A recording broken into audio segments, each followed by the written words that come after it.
ဒေါက်တာဒေါ်လီတဲဤပြန်လောစာဖို့တမိုင်းကြောင်းအပြည့်စုံအားလုံးနှိပါများသည်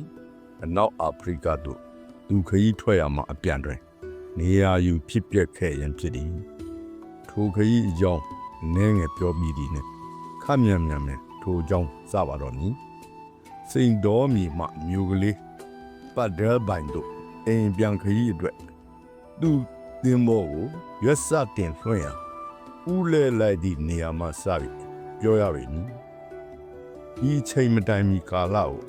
ပြန်ကောက်ရလျင်ဒေါက်တာတွင်ထူးဆန်းသောတတ်တော်တစ်ကောင်ရှိသည်၎င်း၏ပုံပန်းတရံမှာတမင်နှစ်ကောင်ကိုခါကဖြတ်၍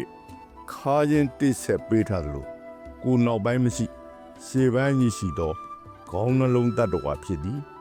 လမ်းသွားလျင်တစ်ပိုင်းကတွန်းပြီးတစ်ပိုင်းကဆွဲသို့မဟုတ်တစ်ပိုင်းကဆွဲတစ်ပိုင်းကတွန်းလှုပ်ရှားရသဖြင့်သူ့ကိုနင်းဆွဲငါတွန်းသို့မဟုတ်ငါဆွဲနင်းတွန်းဟုခေါ်ကြသည်ထိုငါဆွဲနင်းတွန်းကောင်းသည်အင်္ဂလန်တွင်အချိန်တန်ကြာနေပြီးနောက်အာဖရိကကိုလွမ်းသောအိမ်လွမ်းနာပေါ်လာသည်သူကဒေါက်တာကို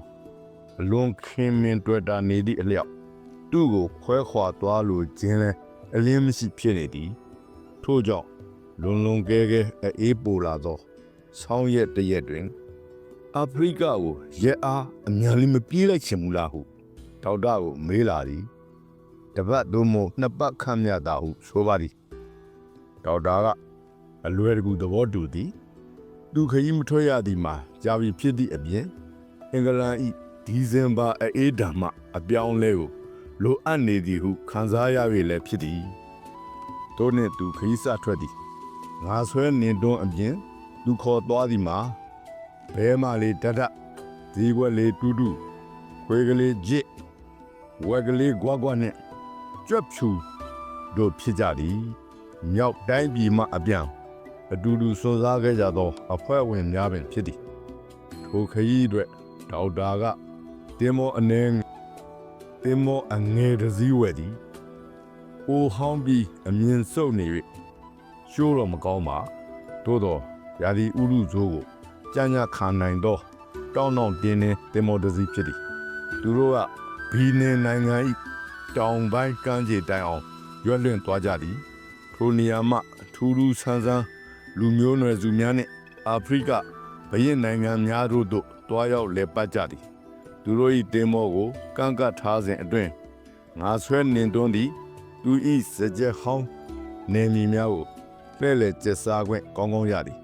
သူ၏ရဲ့အားကိုအပြည့်အဝပျော်ရွှင်စွာနေခွင့်ရခဲ့ပါသည်တနန်နဲ့ခင်းတွင်ကြောက်ချထားသောသူတင်မောပတ်ချလေသို့သူ၏မိတ်ဆွေဟောင်းများဖြစ်ကြသောပြန်လွှားများရောက်လာသည်ကိုတွေ့ရသဖြင့်ဒေါက်တာဝမ်းမြောက်ဝမ်းသာဖြစ်သွားသည်အင်္ဂလန်သို့တစ်နှစ်တစ်ခါပြန်ညာသောသူတို့၏ခရီးအတွက်ရောက်လာကြခြင်းဖြစ်သည်အင်္ဂလန်သို့ပြန်တော့မည်လားဟုသူတို့ကမေးကြသည်ပြန်မည်ဆိုလျင်သူတို့လည်းအတူအဖော်လိုက်ပေးမည်ဟုကမ်းလှမ်းကြသည်ရခင်ဒေါက်တာတို့ဂျော်လီဂျင်ကီတိုင်းပြည်မှလွတ်မြောက်အောင်ထွက်ပြေးကြစဉ်ကအတိုင်းအဖော်လုပ်ပေးကြမည်ဖြစ်သည်ငါဆွဲနင်တွန်းလဲယခုအခါထွက်ခွာရန်အစင်းသင်းဖြစ်နေ၍ဒေါက်တာကပြန်လွှားများကိုအဖော်လိုက်ပေးလျင်ဝမ်းတာကြောင်းကျေးဇူးစကားပြောသည်ထိုအခါကြံသောတစ်နေ့လုံးတွင်တင်မောကိုရိတ်ခါများဖြည့်တင်းခြင်းနှင့်အင်္ဂလန်သို့ပြန်ရန်ခရီးရှည်ကြီးအတွက်ပြင်ဆင်စရာကိစ္စများကိုလှုပ်ဆောင်ရခြင်းတို့ဖြင့်မအားနိုင်မလတ်နိုင်တဲ့တို့ရိုက်အလုရှုပ်ကုန်ကြသည်နောက်ရက်နာနဲ့ခင်းတွင်ပင်လယ်ပြင်သို့ထွက်ခွာရန်အားလုံးအစဉ်သင့်ရှိကြပြီဖြစ်သည်ကြောက်ဆူးကိုဆွဲတင်လိုက်ကြပြီးရွက်များအားလုံးကိုဖွင့်၍ဒေါက်တာဤတင်မောသည်မြောက်အရသို့ဥတီလျက်လေနှင့်အတူရွေလျားပါတော့သည်ဤနေရာမှကျွန်တော်ဤဇလံစပါသည်